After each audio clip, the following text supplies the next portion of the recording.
Good afternoon, everyone. Thank you for joining me on my drive to work once again on what is a rainy day here in Minnesota, but it's not a snowy day, so that's a positive. I was watching a video earlier today with some body cam footage of these police officers that responded to an emergency room for an individual that was being aggressive and assaultive towards staff. And I'm not a police officer, but I'm a security officer in a hospital. And most of the video was just very, very familiar to me. A lot of what was going on is something that I deal with on a daily basis. I'll link that video up in the card there, and you can kind of get an idea of what I'm talking about.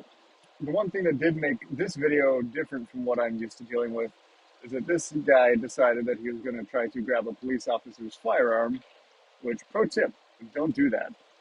Lucky for him, he did not end up getting shot, but it could have gone badly for him. Anyhow, one of the things that I noticed about the video is even though this was in a different state, a lot of the stuff that this guy said was just stuff that I hear all the time.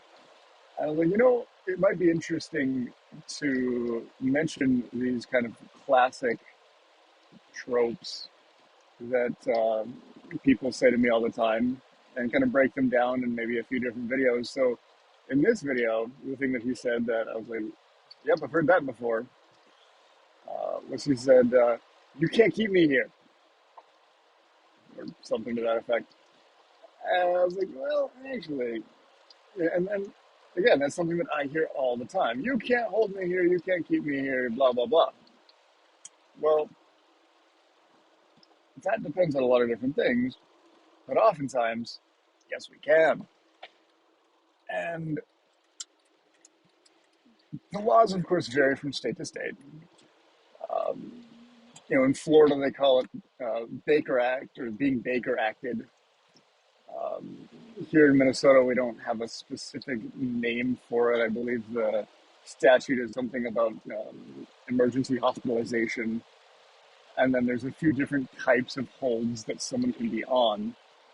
Um, the first thing is known commonly as either a transport hold or an evaluation hold. Technically, as I recall, neither of those terms actually appear in the statute, but they both actually refer to the same idea in the statute, which is basically that a police officer or a health officer can either transport you to be evaluated or can hold you until you're evaluated.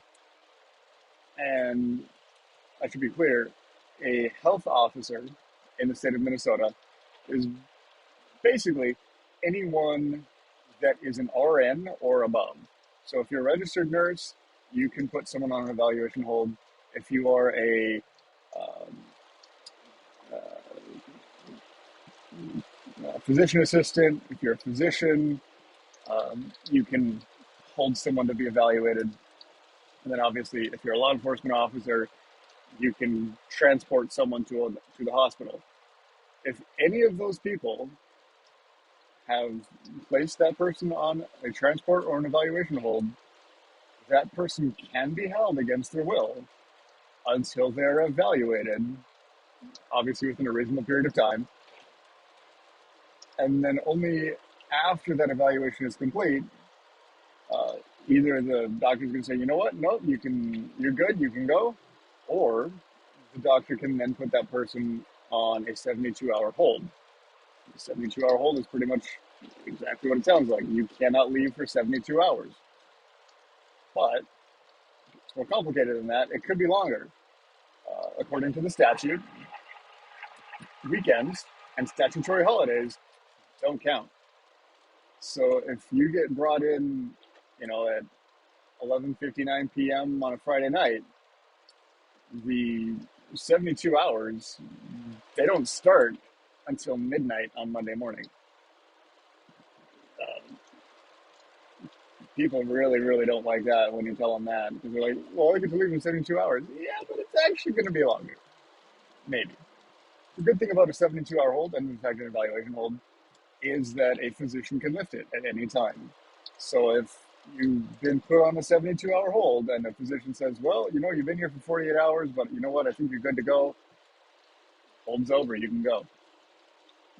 Kind of the idea of the 72-hour hold, um, it's not really for treatment. It's not really for evaluation. The point is you get 72 business hours, well, 72 hours on business days, um, to, if you need to, go to a court and say, hey, look, this person is a danger to themselves. This person is a danger to others. This person needs to be, you know, put on a longer hold, or they need to be committed, or what have you. So it's really more of a time to get legal processes done than it is a time to get mental health processes done. But for the people that, insist you can't keep me here, well, as a matter of fact, we probably can. If I show up to a call, I get a call, hey, there's a patient that's trying to leave. They need your help. Okay. So I go there. The very first thing that I'm going to ask a nurse or whoever happens to be there is this person on a hold? Evaluation hold, 72-hour hold, commitment hold, whatever. Is this person on a hold? If they say yes, I'm perfectly happy to do whatever it takes to keep that person from leaving. If they say, well, I don't know, maybe, I'm hands off. If that person walks out the door, I'm not touching them because I don't have the authority to stop someone on those grounds.